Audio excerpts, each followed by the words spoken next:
Fala pessoal, bom dia, boa tarde, boa noite a todos vocês que nos veem aqui pelo Dia D para delegado da Polícia Federal. Primeiramente, é uma grande honra estar com vocês para a gente poder montar a melhor preparação possível nesse Dia D, que, ou seja, é corrido, mas é muito objetivo. Para quem não me conhece, eu sou o Gleison Lima, professor e coordenador do Dedicação Delta e também delegado de polícia. E nossa meta aqui hoje é que a gente, em curto período de tempo, possamos passar aquilo que a gente entende como mais relevante para o seu concurso para delegado da Polícia Federal. Sabemos que são muitas matérias, sabemos que são muitas informações, mas o que a gente vai tentar fazer aqui é passar o máximo de conteúdo de absorção rápida para que você possa ir para a sua prova com aquela memória curta, mas com conteúdo muito aprofundado do jeito que a prova deseja que você vá. Tudo bem? Então não quero ter mais delongas aqui não, para que a gente possa ter muito foco, objetivo, disciplina, para chegarmos lá com muito sucesso.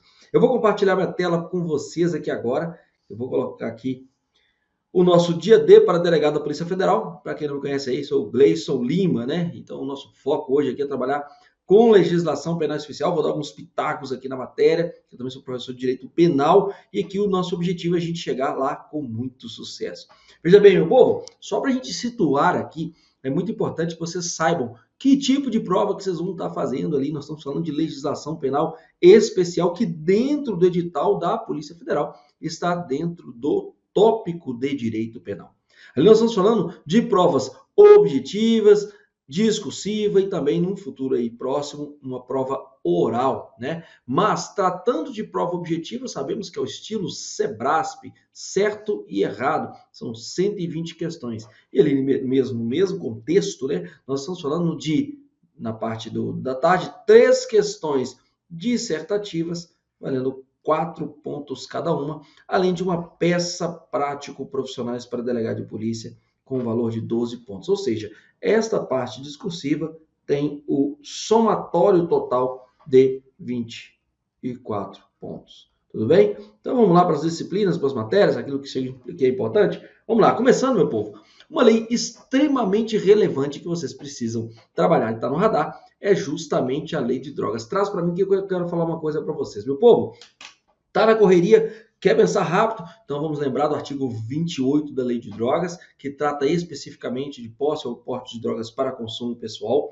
Vamos lembrar da decisão do STF quando se trata do caso envolvendo crime posse ou porte de maconha para consumo pessoal, que no caso concreto passou a ser descriminalizado, tá? E não só apenas despenalizado, descarcerizado. E nós temos que lembrar também do artigo 33, que é o famoso crime de tráfico de drogas, junto com 34 ali, que é o maquinário para o tráfico, e assim a gente consegue entender pelo menos uma parte da noção daquilo que trata a lei de drogas. Mas eu quero trazer algumas coisas importantes aqui. Primeiro ponto é lembrar do tráfico chamado de privilegiado, para tráfico com causa de diminuição de pena.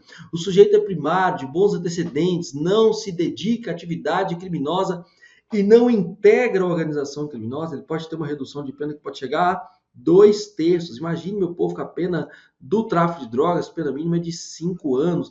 E essa pena de 5 anos aqui, reduzida de 2/3, ela pode chegar a uma pena de 1 ano e 8 meses. E essa pena de 1 ano e 8 meses, o sujeito pode já de imediato ali ele receber uma pena alternativa através da conversão da pena privativa de liberdade em pena restritiva de direitos. Compensa ver a súmula vinculante de número 59 do STF. Pois bem, vamos lembrar que porte de drogas para consumo pessoal traz para mim aqui, é interessante lembrar o seguinte, meu povo, não se aplica princípio da insignificância no posse ou porte de drogas para consumo pessoal. Vamos colocar à parte a questão da maconha, que é a descriminalização, mas o artigo 28 ele não morreu, ele ainda existe. Então, se o sujeito está com posse e porte, por exemplo, de maconha, de cocaína, de LSD, entre outras tantas drogas que estão lá naquela portaria famosa, portaria de número 344 de 98 da Secretaria de Saúde vinculada à Anvisa,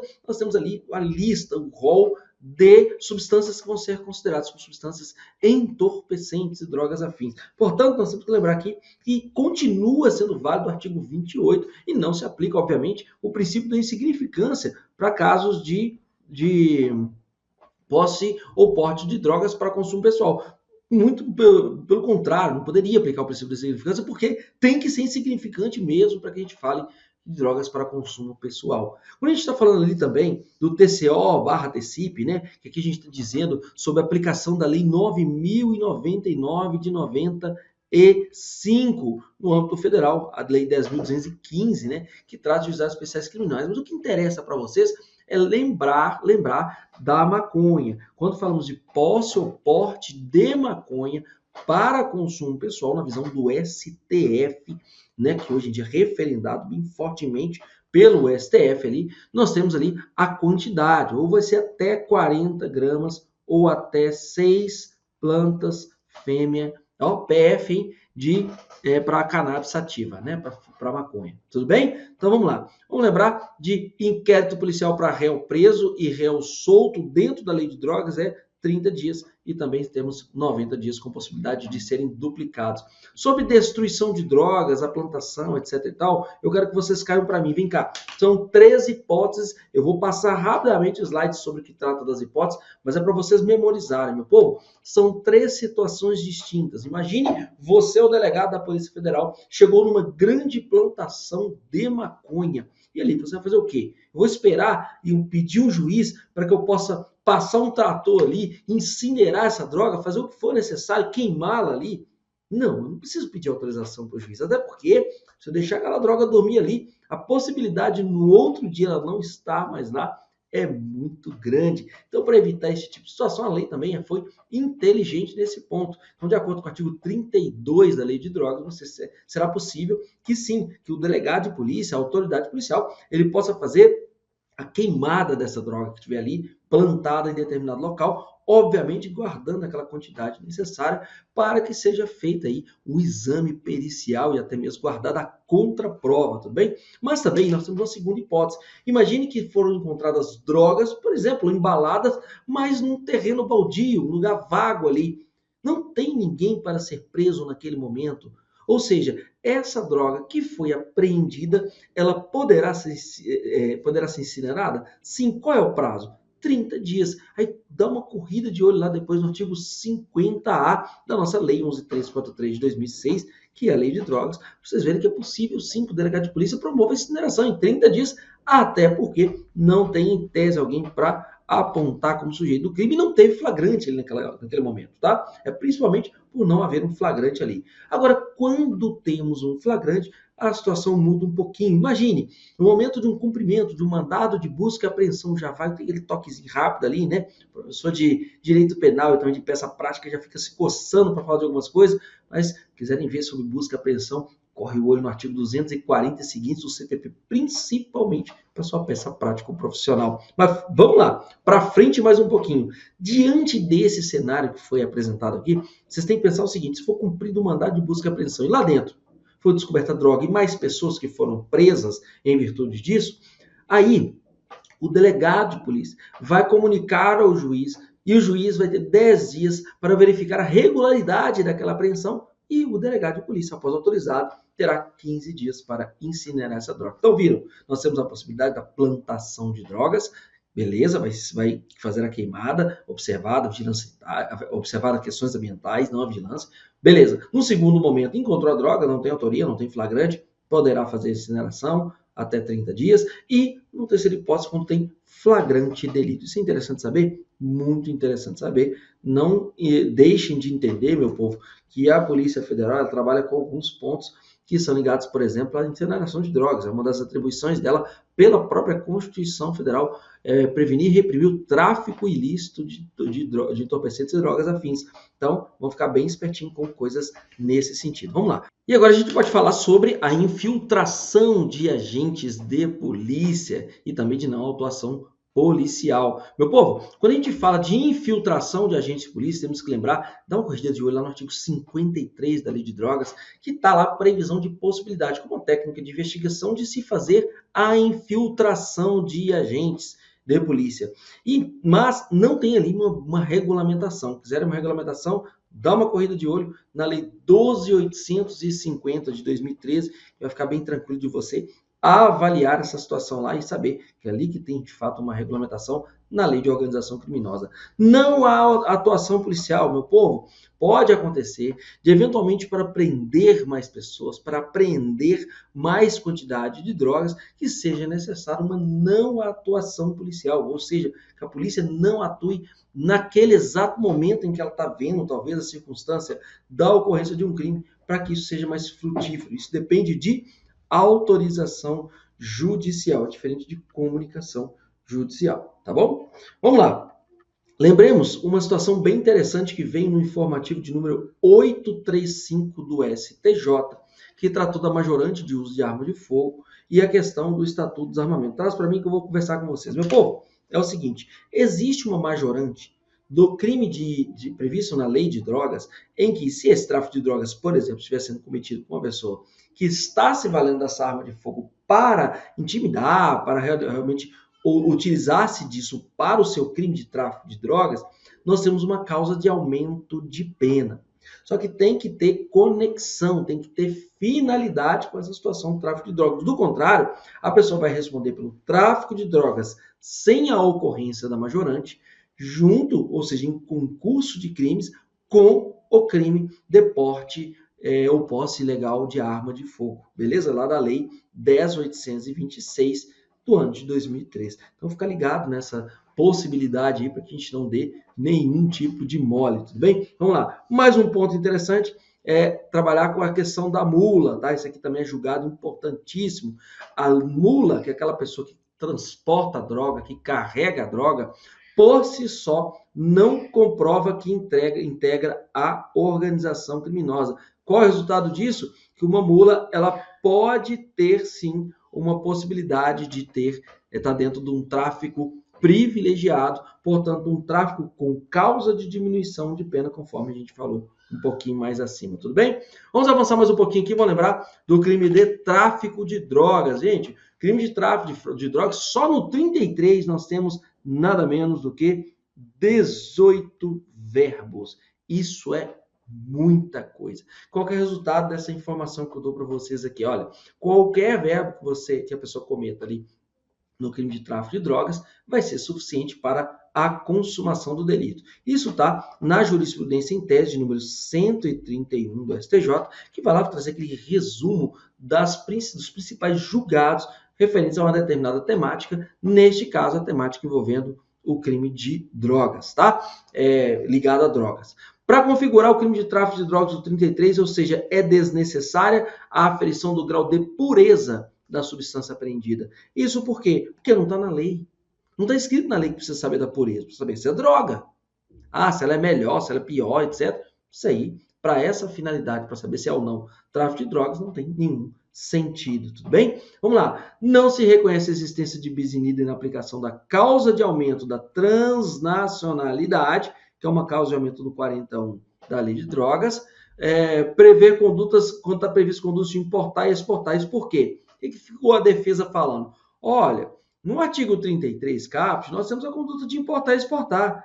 Então, se a pessoa está importando a droga, ela não pode ter a causa de aumento de pena em razão da transnacionalidade. E o que firmou o pé no SCJ falou assim, não, está errado. Até porque nós temos um crime de ação múltipla.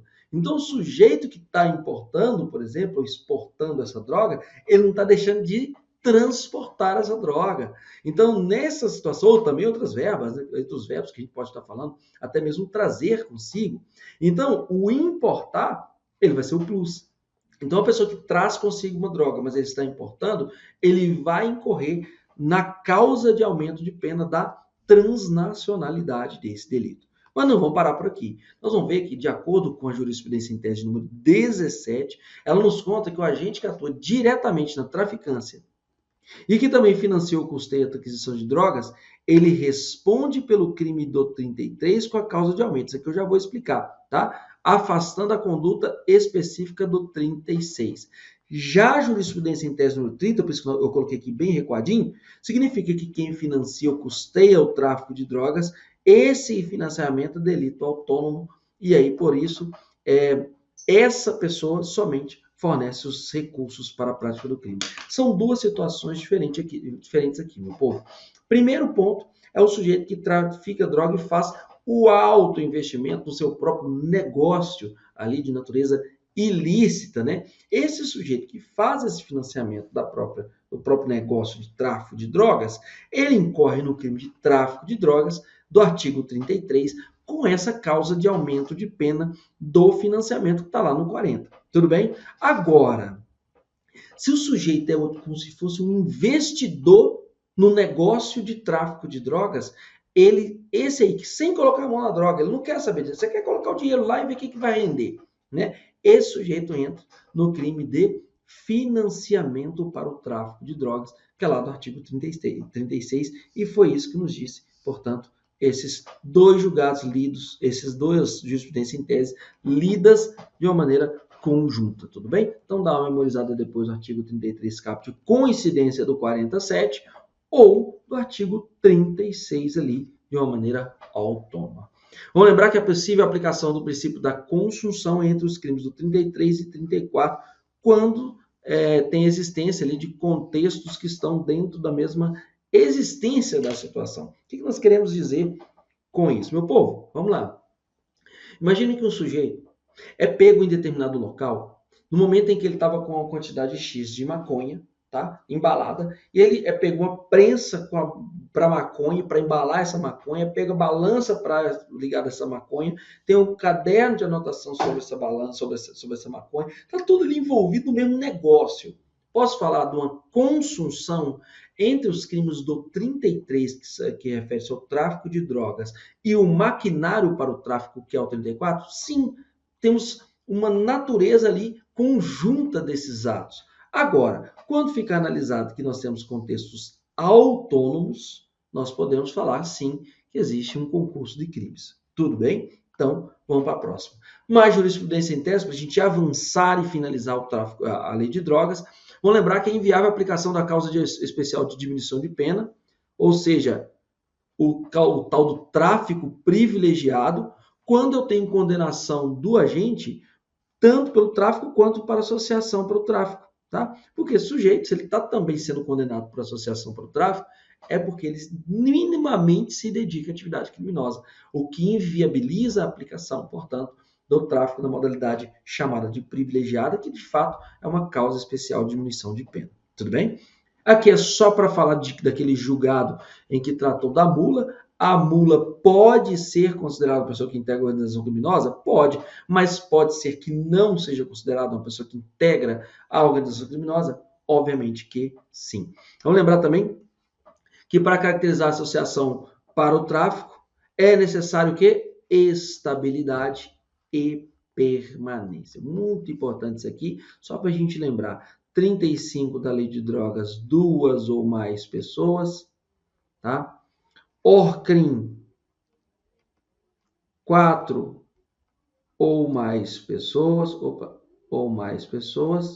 e a associação criminosa, que é o 288 do CP, 3 ou mais pessoas, beleza? Só para a gente ficar numa lembrança aí rápida. O crime de associação para o tráfico não figura no rol taxativo de crimes hediondos ou delito a ele equiparado. Tudo bem? Por quê? Porque falta disposição legal expressa. Vamos lembrar da plantação ilícita. Eu só vou passar esse slide para lembrar daquilo que eu já expliquei. Plantação, vocês vão lá e taca fogo naquilo. Quando a droga é apreendida em caso de flagrante, nós temos aquele prazo, você comunicou ali ao juiz, o juiz tem prazo de 10 dias para verificar a regularidade e o delegado de polícia vai ter 15 dias para poder incinerar. E aquele último que eu também já havia falado, pegou o flagrante, sem flagrante nenhum, pegou uma droga no terreno baldio, por exemplo, terá 30 dias para poder finalizar com essa droga. E aqui nós temos organização criminosa. Meu povo, já falei com vocês que a organização criminosa tem 4 ou mais pessoas. Queria também lembrar vocês que infrações penais ali, para da organização criminosa, tem que ser infrações penais com penas acima de 4 anos ou de caráter transnacional. Aqui eu já, ainda bem que eu já trouxe aqui, já tinha escrito no outro slide, mas está aqui, ó, a associação criminosa 288, a associação para o tráfico, artigo 35 da lei de drogas. Então, são 2 ou mais pessoas. Tem que lembrar da ORCRIM, 4 ou mais pessoas ou caráter transnacional. Agora, é interessante lembrar dos meios de obtenção de prova? Claro, toda hora se fala de colaboração premiada por parte da Polícia Federal.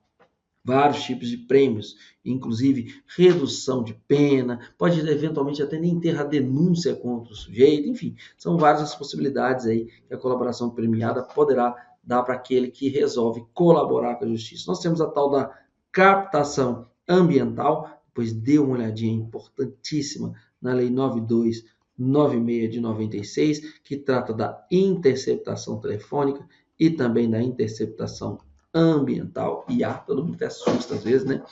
Ação controlada, muito importante, que deve apenas ser comunicada ao Poder Judiciário, tudo bem?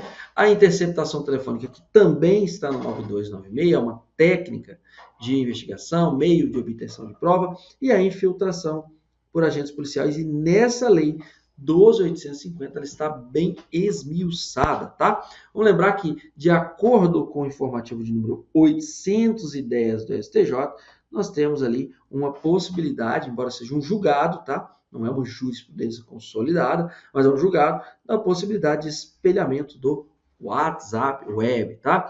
Vamos lembrar que também é possível o perdão judicial diante de uma colaboração premiada e, além disso, o próprio Ministério Público pode chegar a deixar de oferecer denúncia para aquele que não é líder e é o primeiro a colaborar. É uma lei que avalia muito o caso concreto, né, gente? Hoje, se você tem uma situação de uma lei em que precisa de ter um respaldo maior para melhorar as investigações, talvez esses meios de obtenção de provas serão extremamente relevantes e importantes. Vamos lá.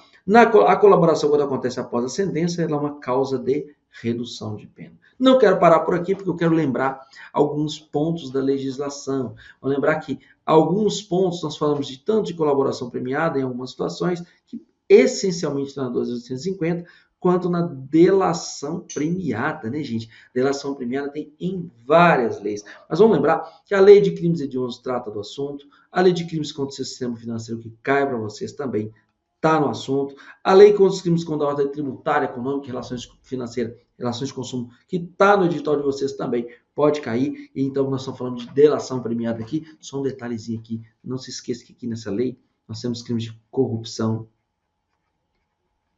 passiva, tá? Nós temos crimes de corrupção passiva, nós temos crimes de concussão, nós temos crimes de advocacia administrativa, nós temos crime de extravio de livro, então fique espertinho com essa lei aqui, tá? Lei de lavagem de capitais também tem delação premiada, eu vou dar mais uns toques dela sobre fases e gerações da lei de lavagem de capitais. Lei de proteção às vítimas e testemunhas, isso aqui não cai, pelo menos a disciplina minha para vocês. A própria lei de drogas, que já tem a delação premiada. Lei de crime organizado, que a gente acabou de tratar dela aqui. E a própria extorsão mediante sequestro, está lá no nosso artigo 159 do nosso Código Penal. Pois bem, avancemos aqui. Vamos lembrar da ação controlada na lei de organização criminosa, tá? A ação controlada é retardamento da intervenção policial. Nós falamos um pouquinho disso aí lá na lei de drogas. Pois é, esse retardamento da ação policial administrativa, de fato praticado, né? De ação praticada por organização criminosa, tem que ser observado o monitoramento, acompanhamento, exatamente para não perder a pessoa. Imagina, está fazendo ali todo monitoramento, vai lá e perde a pessoa, né? Para que isso aconteça no melhor momento possível, para obter mais informações, para prender mais pessoas, e assim vai, tá? Deve ser previamente comunicada ao juiz, isso não é autorização, tá? E se envolver transposição de fronteiras, esse retardamento poderá ocorrer com a cooperação dos países que figuram como provável itinerário ou destino do investigado, tudo bem? Para evitar fuga, etc. Mas outro ponto que eu queria falar com vocês é essa ação controlada, não atuação policial, que a gente até mencionou um pouquinho, e o flagrante postergado, que também está na nossa lei de drogas, que é a 11.343 de 2006. Essa não atuação policial, ela tem uns critérios diferentes na própria 11.343, que fala, olha, a finalidade de identificar o número de pessoas, etc. Só que aqui é feito através de quê? Autorização judicial. Embora o julgado tenha falado que essa ausência dessa autorização não inviabiliza, não torna ilegal essa própria ação controlada, mas é julgado importante aí, tudo bem? Vamos lembrar que esse julgado ele já está dentro de tese, jurisprudência em tese, a tese número 4 fala, a ausência de autorização judicial não tem um condão de tornar ilegal a prisão em flagrante do flagrante postergado. Tudo bem? Então, já é jurisprudência em tese, julgados importantes que consolidam a ideia do tribunal. Ah, mas está na lei? Não, está diretamente na lei, não. Tudo bem? A ação controlada aqui também prevista na 9613 para apuração de crimes de lavagem de capitais. Então, pode ser usada a ação controlada, infiltração de agentes. Está tudo aqui, né, mastigadinho para vocês. Vamos lembrar da infiltração? A infiltração nós temos previsão na própria lei de organização criminosa, tá? Vamos falar que em qualquer fase da persecução penal vai ser permitido, como meio de obtenção de prova própria, infiltração a ser realizada por policiais em atividade de investigação. E a lei de drogas vai falar também da possibilidade de infiltração de agentes nessas tarefas de investigação. Muita coisa legal para a gente avançar. E a gente pensa também que no Estatuto da Criança e Adolescente, esse aqui tem um detalhe bem especial, porque esse aqui caiu na última prova para delegado da Polícia Federal na peça prático-profissional, que estava falando de exatamente infiltração virtual de agentes. Mas aonde? Em casos envolvendo o Estatuto da Criança e do Adolescente, lá do artigo 190A até o 190E, que fala dos fatos em que o sujeito, nessa infiltração virtual, o policial vai ter que infiltrar para descobrir essas tramas envolvendo fatos que reverberam as ações que geram o crime, que não existe um crime de pedofilia, mas ações que são exteriorizadas pela própria pedofilia. Então, com destaque ali dos artigos 240, 41, 240, 41A, B, C, D e E. O E vai explicar o que é cena de sexo explícito. Vai falar do artigo 217A, que é o estupro de vulnerável. Vai falar do crime de submeter a exploração sexual à prostituição crianças e adolescentes. Tudo isso. E até mesmo invasão de dispositivo informático, lá do artigo 154A do Código Penal. Tudo isso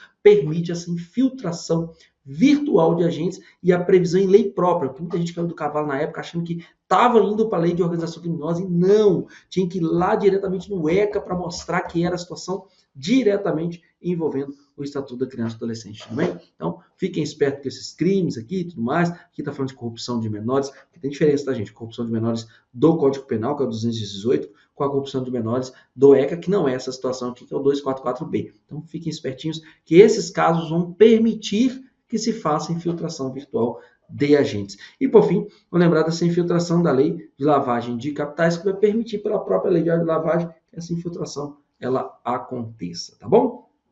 Vamos lá, meu povo. Crimes contra a ordem tributária. Traz para mim aqui que eu quero dar um toque para vocês no tete a tete aqui, meu povo. Aqui eu vou passar os principais pontos para vocês darem aquela porrada na prova, tudo bem? Então, a ideia aqui é dar aquele estouro. Ó. Pensa, lógico, pensa fora da caixinha para que vocês deem muito bem lá na hora da prova, beleza? Então, vamos lá. Voltemos aqui. Opa, a minha caneta acabou de ir para uma quebradinha ali. E aí, funciona da seguinte forma. Para a gente retomar aquilo que a gente estava vendo aqui dentro dos nossos slides, vou lembrar de uma súmula vinculante conhecida, mas que vocês vão dar aquela batida de cabeça agora. É a 8137. Nós vamos lembrar que a súmula vinculante 24, súmula vinculante STF, né, obviamente, não se tipifica crime material contra a ordem tributária, previsto no artigo 1º, incisos 1 a 4 da Lei 8137, antes do lançamento definitivo do tributo. Também se aplica à apropriação indébita previdenciária. Beleza, meu povo. Onde que eu tenho que cair para poder pensar fora da caixinha? Vamos lembrar o seguinte, olha, primeiro ponto. Nessa lei, nós temos alguns crimes interessantes. Concussão, já tinha falado, corrupção passiva, já tinha falado, advocacia administrativa, extravio, sonegação de utilização de livro ou documento. Crimes importantíssimos de vocês saberem que estão nessa lei. Não confundam, caiu na prova do Pará, lá na peça prática profissional. Tinha que saber essa lei e esses crimes. Tinha gente que correu lá para o Código Penal, porque tem crimes idênticos lá no Código Penal, e acabou caindo ali do cavalo. Então, essa súmula vinculante interessante de memorizar, e essa parte desses crimes também. Uma questão que foi recente aí, está no informativo de número 825, do STJ, é que nos conta que a ação fraudulenta contra o fisco permite, faltou um izinho aqui, instauração de inquérito policial, mesmo antes da constituição definitiva do crédito tributário. Por quê? Porque inquérito policial está na investigação. Elemento pré-processual. Então, foi permitido aí, de acordo com esse julgado do STJ, que está no informativo número 825, que a ação fraudulenta vai permitir a instauração de inquérito, mesmo antes da constituição definitiva do crédito tributário. Meu povo, a lei de lavagem de dinheiro traz para mim aqui que eu quero conversar um negócio rapidamente aqui com vocês. Meu povo, só, uma coisa são as gerações da lei de lavagem de capitais, da lavagem de dinheiro, e também outra coisa envolve as fases da lavagem de capitais. Eu vou para as básicas aqui, tá, gente? Não sou uma aula corrida aqui. Vamos lembrar o seguinte: quando falamos de gerações da lei de lavagem de capitais, vamos lembrar que nós, no Brasil, entramos já direto na segunda geração. A primeira geração fala o seguinte, ó, vai ser lavagem de capital o sujeito que praticou tráfico de drogas e depois lavou o dinheiro. Era isso. Já a segunda geração falou assim, olha, vai ser lavagem de dinheiro, lavagem de capitais, o sujeito que cometer esses crimes desse rol taxativo aqui e depois lavar o dinheiro. Beleza. Essa aí foi quando nós fizemos a lei, a 9.613. Ela entrou nessa hora. Tinha um rol de crimes que fazia parte da configuração ou não da possibilidade de falar que ali tem uma lavagem de dinheiro. Beleza.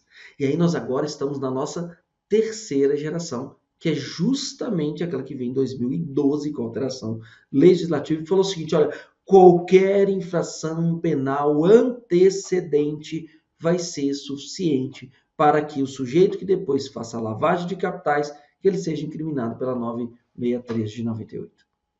Beleza? Mas se for uma contravenção penal? Contravenção penal é infração penal. Então o sujeito do jogo de bicho, se lava capital, pode? Pode entrar nessa lei 963 aqui. Sacaram o movimento? Então vamos lá. Então, vamos lembrar que geração é uma coisa, nós já estamos na terceira geração e nós começamos na segunda geração, o rol taxativo. Agora, o que é lavagem de capitais, lavagem de dinheiro, e o que é tal de COI ou CDI? Gente, são mnemônicos para facilitar aqui. COI, colocação, ocultação, integração. Mas tem gente que prefere o CDI, colocação, dissimulação e integração. É a mesma coisa. São as fases da lavagem de dinheiro, lavagem de capitais. Só que com um detalhe muito importante. Basta uma dessas fases para se configurar lavagem de capitais. Não precisa passar por todas elas, não. Tudo bem? Autolavagem no Brasil, ela é apenada? Sim. Então, o sujeito, por exemplo, que comete o crime de isso até é um julgado desse jeito, corrupção passiva, recebe lá o dinheiro, tá? E aí depois ele faz a lavagem desse próprio dinheiro, a autolavagem, nós podemos dizer que ele praticou o crime também de lavagem de capitais? Sim.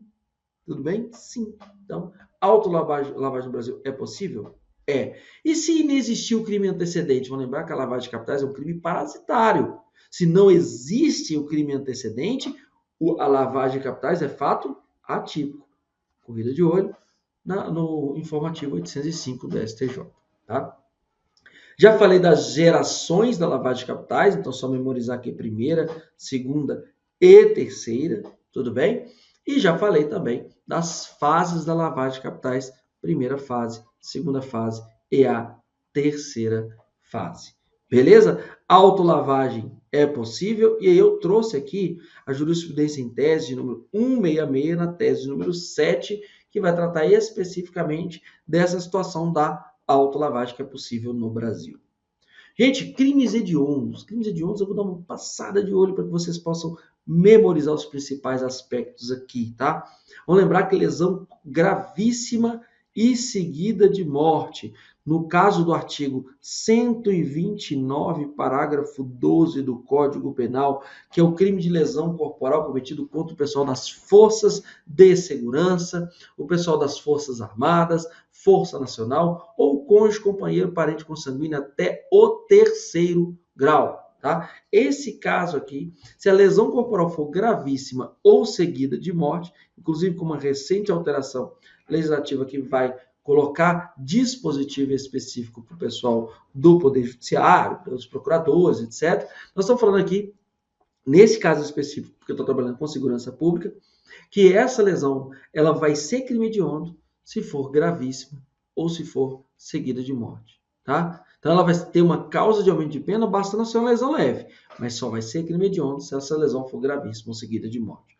Vamos lembrar que também é crime hediondo, algumas questões interessantes aqui, o furto qualificado pelo emprego de explosivo ou artefato análogo. Porém, o roubo com utilização de explosivo e artefato análogo não é crime hediondo, por mais bizarro que possa parecer, tá? Vamos lembrar disso aí.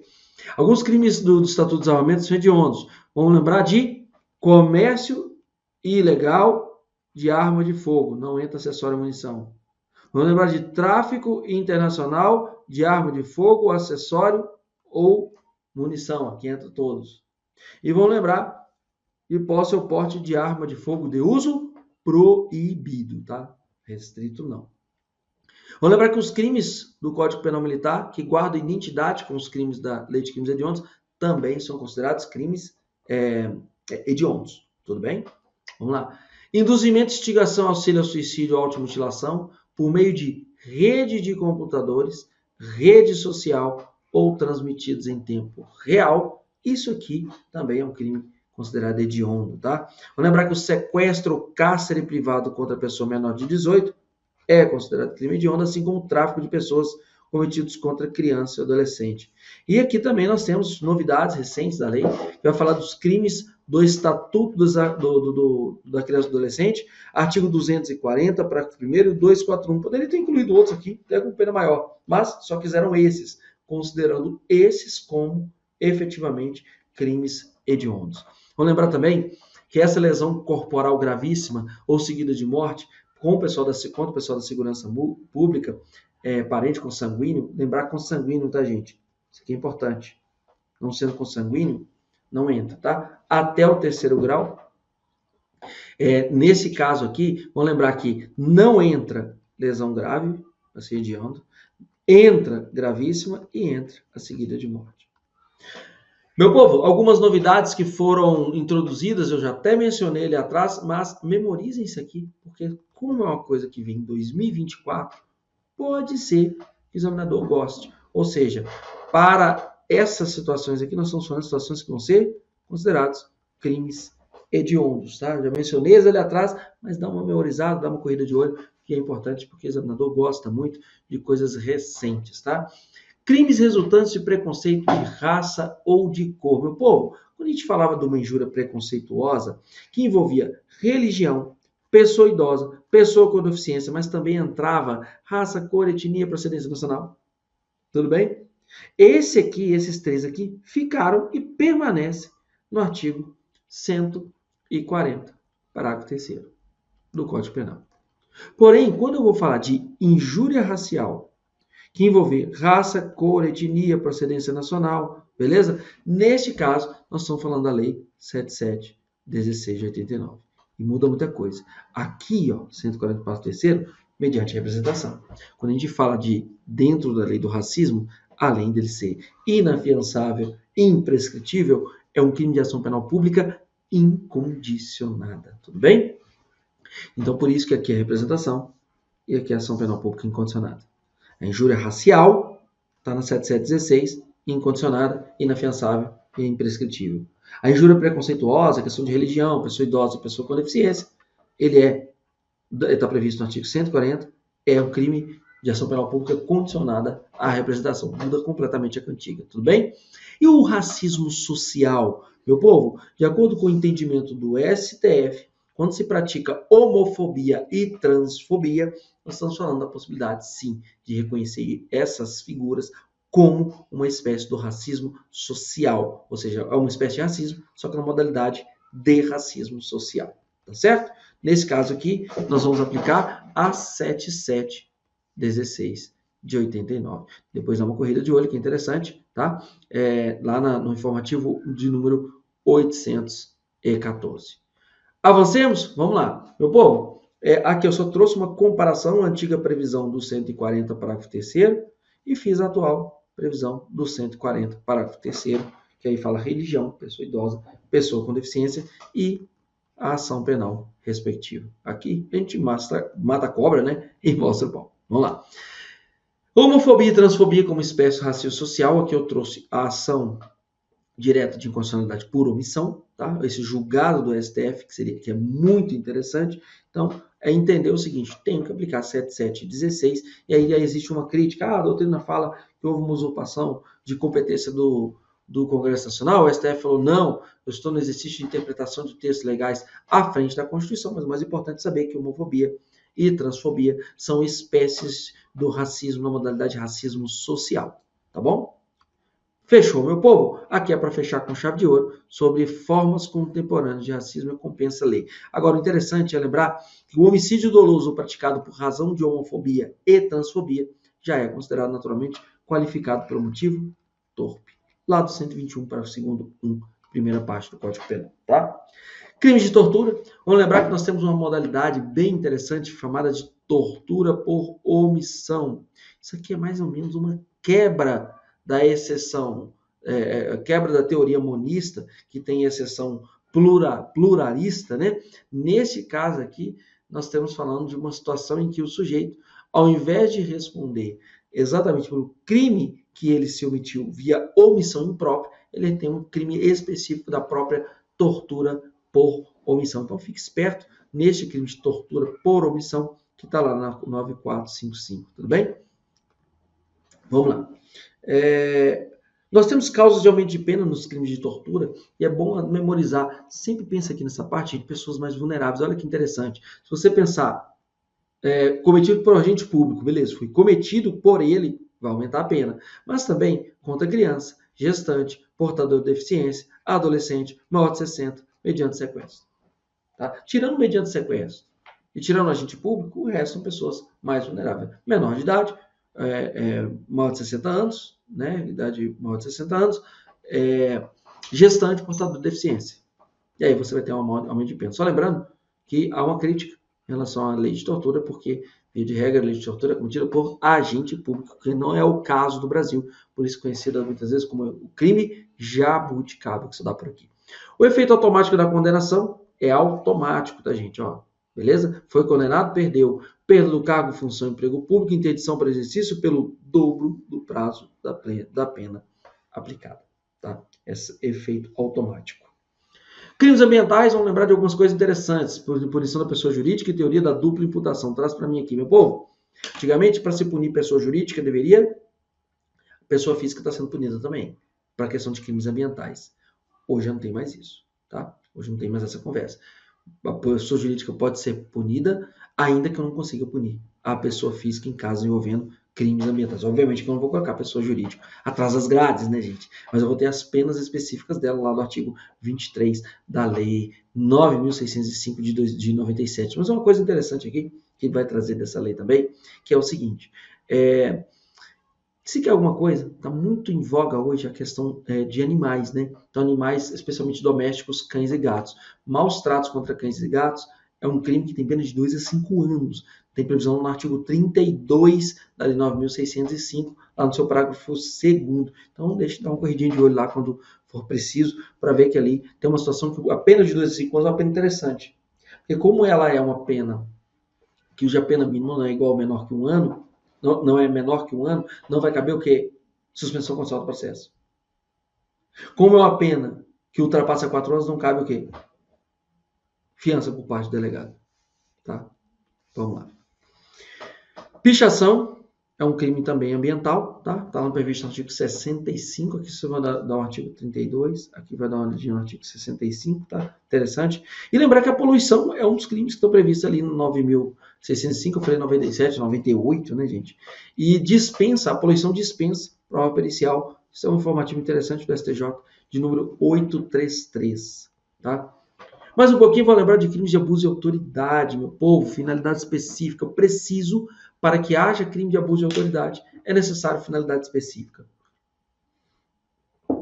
Essa finalidade específica, ela está envolvendo prejudicar outro, beneficiar a si próprio ou terceiro, por mero capricho ou satisfação pessoal. É isso.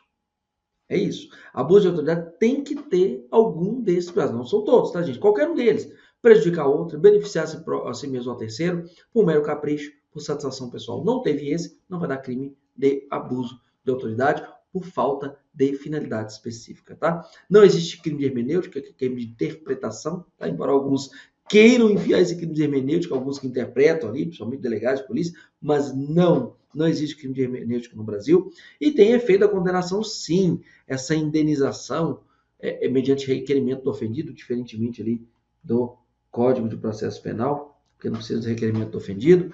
Vai dar também inabilitação para o exercício do cargo, mandato ou função pública, perda do cargo, mandato ou função pública, mas com detalhe. Os efeitos dessa condenação, esses dois últimos, tá? Esse aqui e esse aqui, são condicionados à reincidência e não são automáticos, tá? Existe a possibilidade de conversão de pena? Sim, de prestação de serviço e suspensão do cargo, função, mandato de 1 a 6 meses, é possível, as PRDs aqui, tá? E alguns crimes são interessantes. Prolongar a prisão temporária é crime da lei de abuso de autoridade. Constranger preso ou detendo mediante violência grave ameaça, redução da capacidade de resistência, a exibir ou ter parte do corpo exibido, claro, também tem, porque esse caso aqui, por exemplo, acontecia muito quando a pessoa era forçada a ficar na frente das câmeras ali para se exibir, né, com preso e tudo mais, tal, preso ser exibido, né, a força, mas ou diminuir a capacidade de resistência. Então, por isso que acabou com isso aí, exatamente por causa da lei de abuso de autoridade. E a violência institucional surgiu uma corrida de olho no 15A da lei 13.869 de 2019, tá, gente? Vamos lembrar de alguns pontos aqui, que é o artigo 22, depois dá uma comparada nele com o artigo 150, que é a violação de domicílio, porque hoje nós temos o 22 específico, invadir, adentrar, residência, etc e tal, sem autorização, tudo bem? E alguns pontos aqui, especialmente esse cumprimento de mandado de busca e apreensão domiciliar após as 21 horas, antes das 5 horas. Isso aqui determinou o horário noturno? Não, ficou definido também pelo STJ. Isso não quer dizer que o horário noturno passou a ser de 21 horas até 5 horas da manhã. O que decidiu o STJ é o seguinte: vamos supor que o sujeito chegou na casa da pessoa para cumprir o mandado às 5 horas e 10 minutos. Ele incorre em abuso de autoridade? Não. Mas que hora que ele deveria ter entrado nessa casa? Tirando essa questão de aurora ou crepúsculo, etc e tal, as outras configurações, vamos pensar só o majoritário aqui, o horário. Qual horário? 18 horas. Que fecha, começa à noite e vai até 6 horas da manhã. Tá certo? Então, se o sujeito entrou às 5 e 10, ele não incorre em abuso de autoridade. Mas é bem provável que venha considerar que aquele cumprimento do mandado tem uma nulidade, porque não aconteceu no horário que seja um horário diurno. Foi no horário noturno. Tudo bem? São duas coisas diferentes e isso ficou definido pelo STJ. Na verdade, eu trouxe essa decisão aqui. Trouxe essa decisão, que é bem interessante, a questão do dia e da noite, né? Falou, cumprimento de mandado de busca e apreensão no período noturno, impossibilidade, tá? Ausência de regulamentação dos conceitos de noite, não tem essa regulamentação, tudo bem? Então, é interessante que o 22 não definiu o que é dia e noite, então está sujeito à nulidade, mas não está sujeito a crime, como eu expliquei por aqui, tá?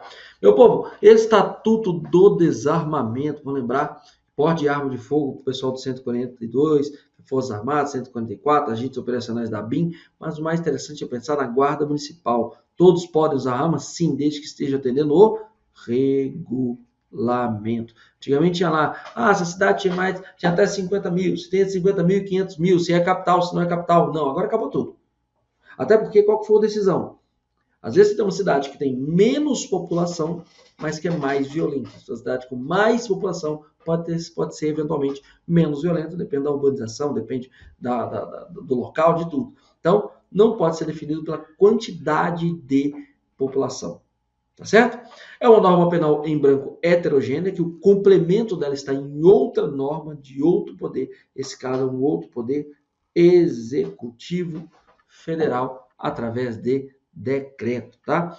Posse é uma coisa, está em sua casa ou estabelecimento comercial em que o sujeito é proprietário, responsável legal, e o porte, essa pessoa, um dos verbos é, de fato, portar essa arma de fogo, mas tem vários outros verbos que configuram o porte, um dos quais, por exemplo, é o tal do ceder. Olha como é que isso é interessante. Imagine que eu vou ali e cedo a minha arma de fogo para uma outra determinada pessoa. Essa pessoa teve uma busca e apreensão e pegaram minha arma de fogo dentro da casa dela.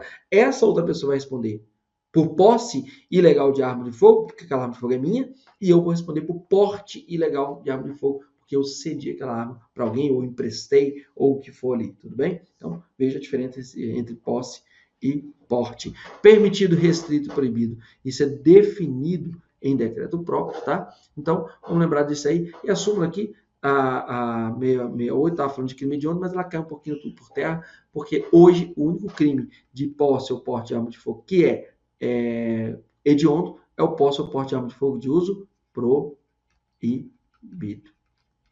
Tudo bem? Vamos lá então, vamos lembrar de algumas jurisprudências em tese? Vamos. Edição de número 102 nos conta que posse ou porte regular de arma de fogo de uso permitida de perigo abstrato, assim como porte, aqui ó, posse, do artigo 12, perigo abstrato.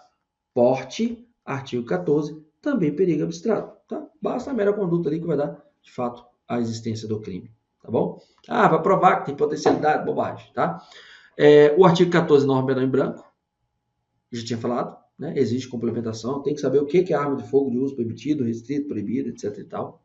O disparo de arma de fogo, obviamente, é um crime de perigo abstrato, se for concreto, acertou alguém, acertou uma coisa, tá? O crime de posse ou porte legal de arma de fogo de uso restrito, que é o 16, também é de perigo abstrato, então são normas lá voltadas ao perigo abstrato, que é proteger ali a coletividade de uma maneira mais macro, tá? Não se aplica o princípio da consunção quando os delitos de posse ilegal de arma de fogo e disparo de arma de fogo são praticados em momentos e contextos autônomos distintos. Vamos dar um exemplo aqui. O sujeito foi lá e deu um tiro em algum lugar e aí foi constatado disparo de arma de fogo e foi pego a 3 quilômetros daquele local com a arma. Então, são contextos diferentes. Aqui ele entra disparo de arma de fogo, ali vai entrar eventualmente com porte ou até mesmo posse de arma de fogo. Tudo bem? Vamos voltar aqui. Opa. Aqui. Independentemente da quantidade de arma de fogo, acessório à munição, não é possível a desclassificação do tráfico internacional de arma de fogo para o delito de contrabando por causa do princípio da especialidade. Disse que espertão chegou e falou o seguinte, olha, eu sou CAC, eu posso andar com essa minha arma aqui, eu tenho possibilidade, né, com essa arma aqui que eu trouxe de fora, eu trouxe aqui para regularizar aqui no Brasil. Então me coloca aqui no contrabando, etc. Falando, não, meu irmão, você entrou no tráfico internacional de arma de fogo. Você trouxe de fora, de maneira irregular, não é porque você tem porte, não. Tudo bem? Então, vamos lá. Meu povo, mais um ponto aqui interessante, está toda criança e adolescente lembrar de ato infracional, né? O ato infracional, medidas de proteção, medidas socioeducativas, idade até 12 anos, nós estamos falando de criança, né? 12 anos incompletos, 12 anos até 18 anos incompletos, a lei não fala, mas são incompletos, que depois já se tornam imputável, estamos falando de adolescente. O ato infracional é o crime ou contravenção análogo, né?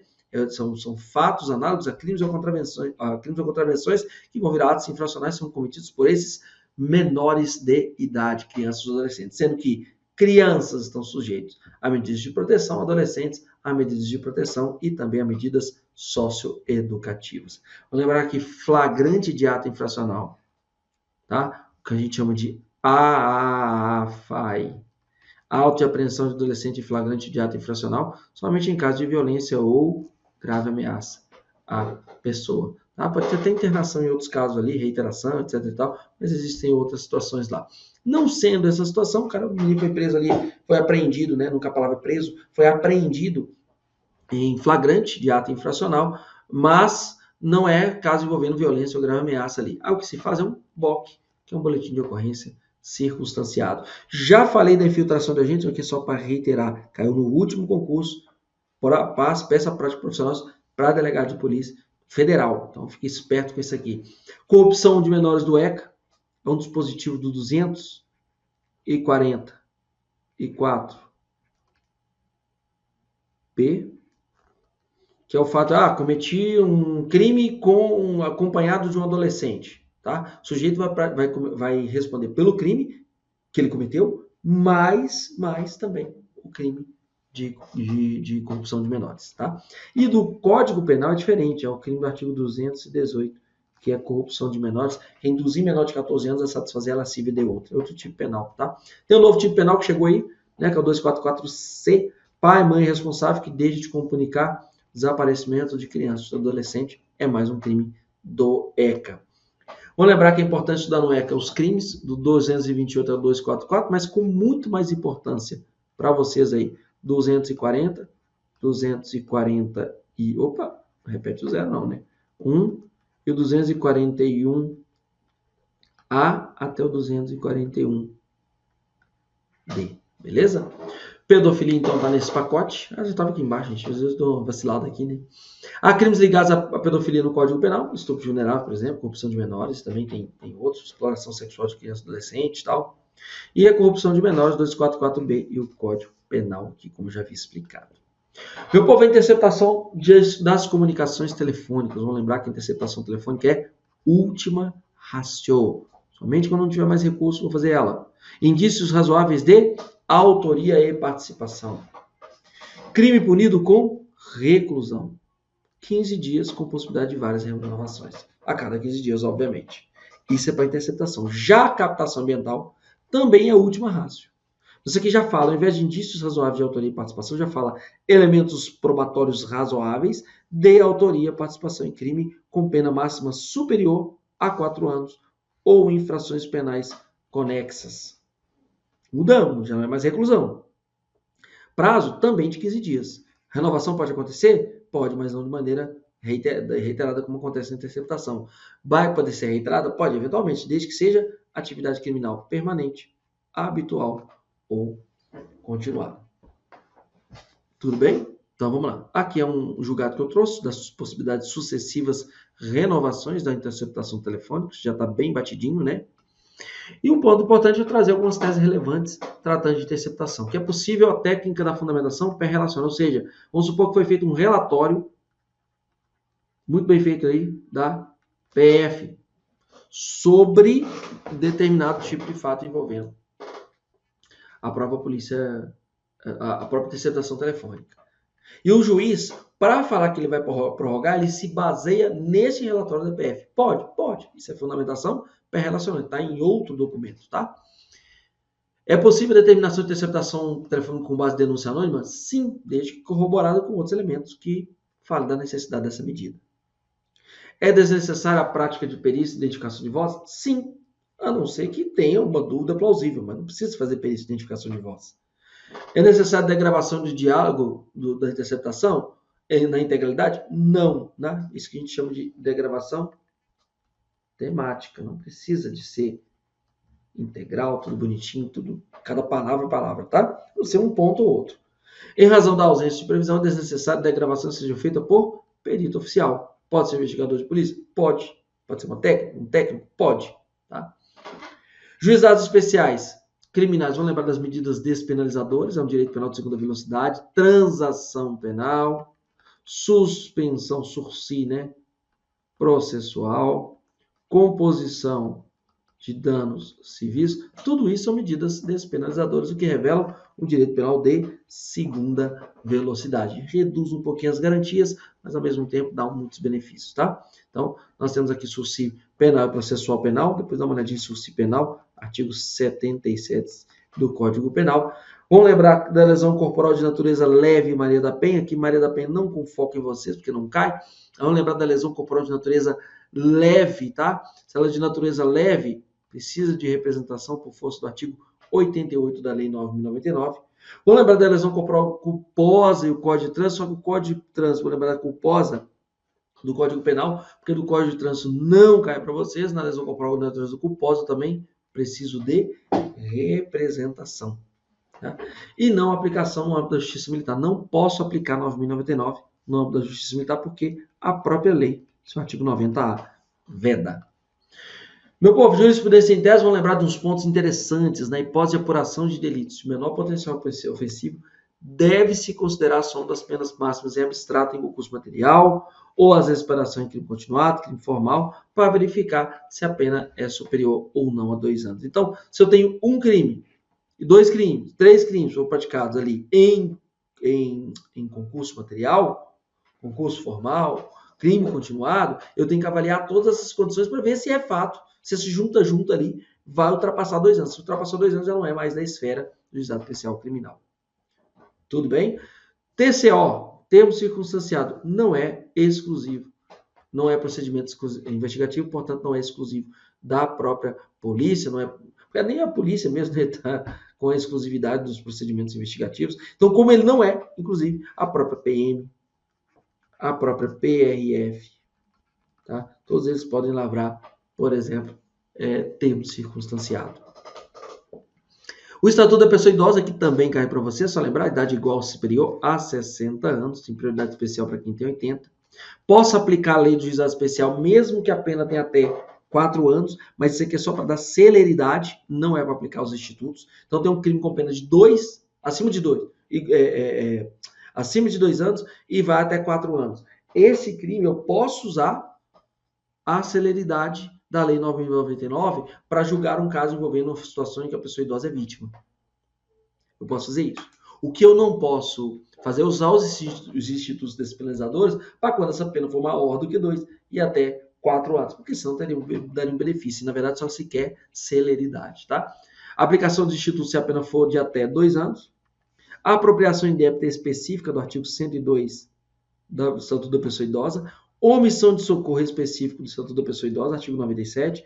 Abandono de pessoas idosas em hospitais, casos de saúde, está no artigo 98. E o crime de maus tratos contra a pessoa idosa está no artigo 97. Esse aqui é 99, tá? Depois dá uma olhadinha lá, 99, só para a gente conferir. Beleza?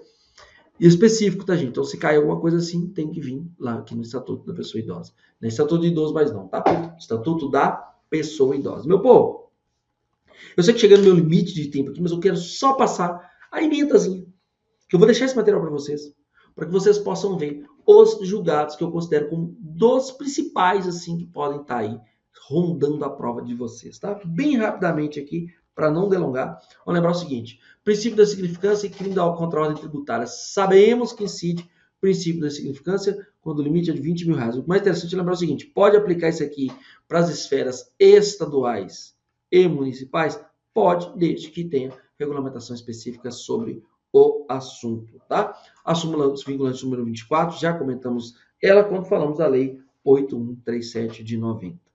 Outro ponto interessante é lembrar o seguinte, olha, o crime do artigo 19 da lei 7492 se consuma no momento em que é assinado o contrato de obtenção de financiamento mediante fraude, ainda que o dinheiro não seja liberado. Tudo bem? Isso é perigosíssimo. Aqui nós estamos falando daquela possibilidade de estelionato contra instituição financeira, da Lei 7492 de 86, que cai para vocês ali. Então, não deixe de dar uma olhadinha nesse julgado aqui, que eu acho bem interessante. É possível que o Poder Judiciário conceda autorização para que a pessoa faça cultivo de maconha com objetivos medicinais, tá? Tem um famoso medicamento aí, canabidiol.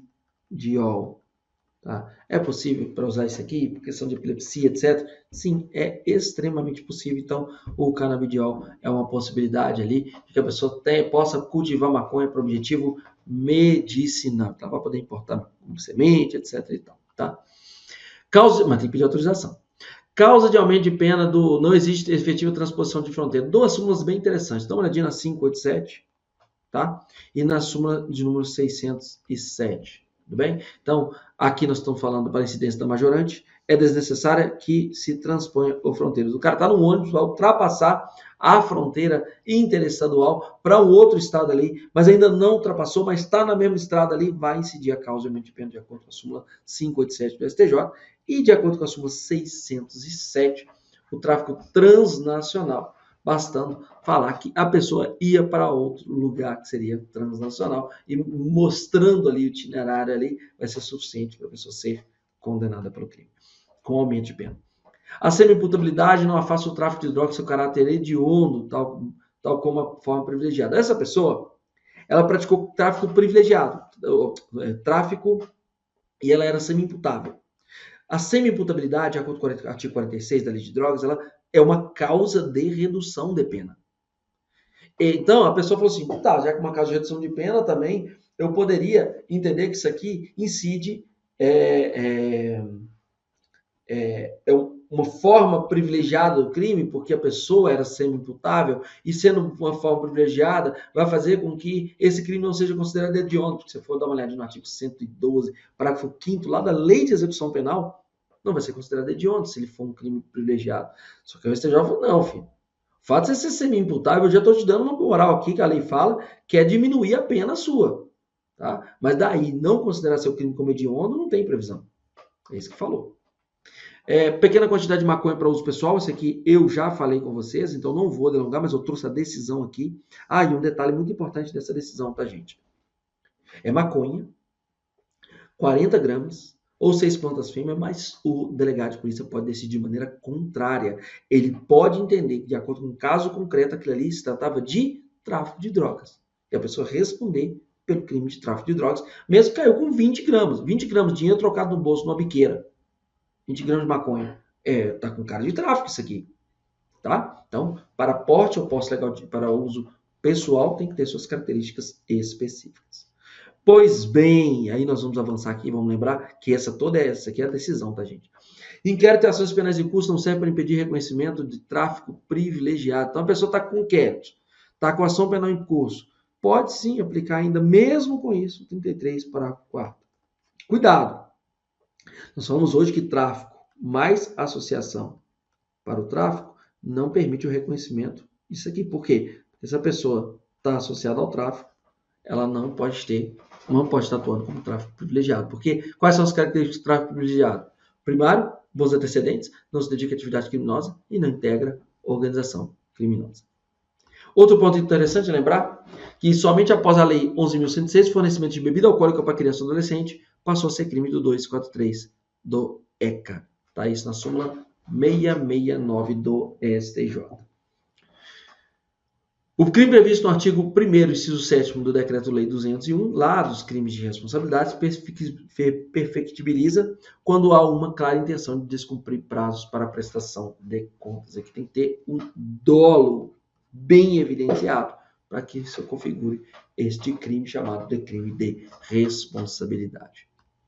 Vamos lembrar que a 7716 pode ser aplicada para punir conduta homofóbica e transfóbica. Já trouxe essas informações com esse julgado para você. Aqui eu estou demonstrando ele. Esse é interessante.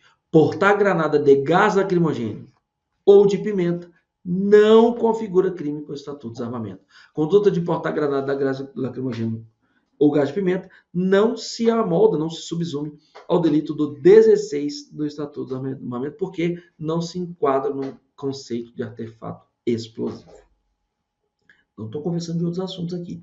É só esse, tá, gente? Um filho de contrabando, no caso mais voltado ao contrabando, não estou falando disso. E, eventualmente, só se estiver dentro dos verbos do contrabando, tá? Que você tem que saber na ponta da língua. Dá uma olhadinha, 334A, 334 e 334A do Código Penal.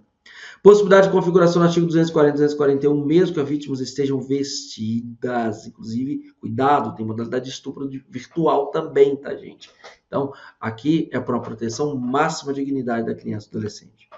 Se a arma for usada para proteger o tráfico de drogas, lembra que eu trouxe essa julgada aqui? O cara usou a arma para proteger o tráfico de drogas, vai ter causa de aumento de pena. Se essa arma está desconectada do tráfico de drogas, ele também foi preso a arma, ele vai responder pelo tráfico de drogas, vai responder também pelo posse ou porte ilegal da arma de fogo. É atípica a importação de pequena quantidade de semente de maconha, mas é típica pelo tráfico de drogas transportar folhas de coca. Isso é tráfico de drogas.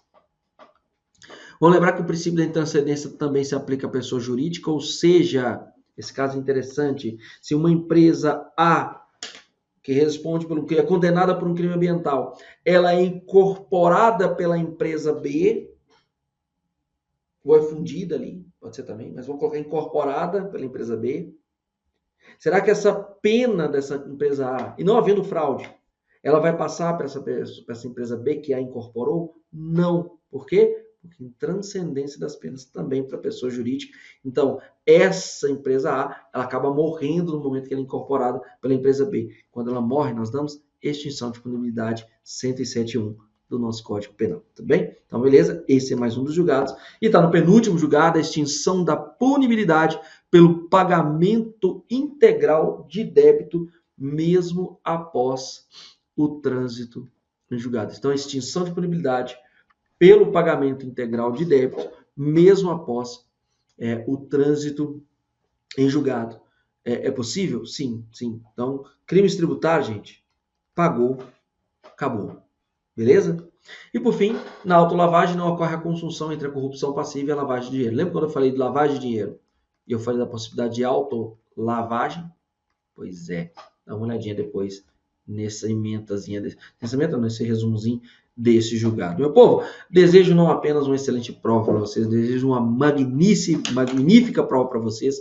Que esse dia D tenha trazido mais informações, mais conhecimento, muita interação, que vocês coloquem na cachola na hora da prova, muita calma, tranquilidade, marca o que precisa ser marcado com muita certeza, coloque certo para ele, coloque errado para aquilo que precisa ser errado e deixe em branco aquilo que precisa ser branco, mas com muita estratégia para não ficar marcando pouca questão, porque o nível acaba subindo. Beleza? Grande abraço, meu prof.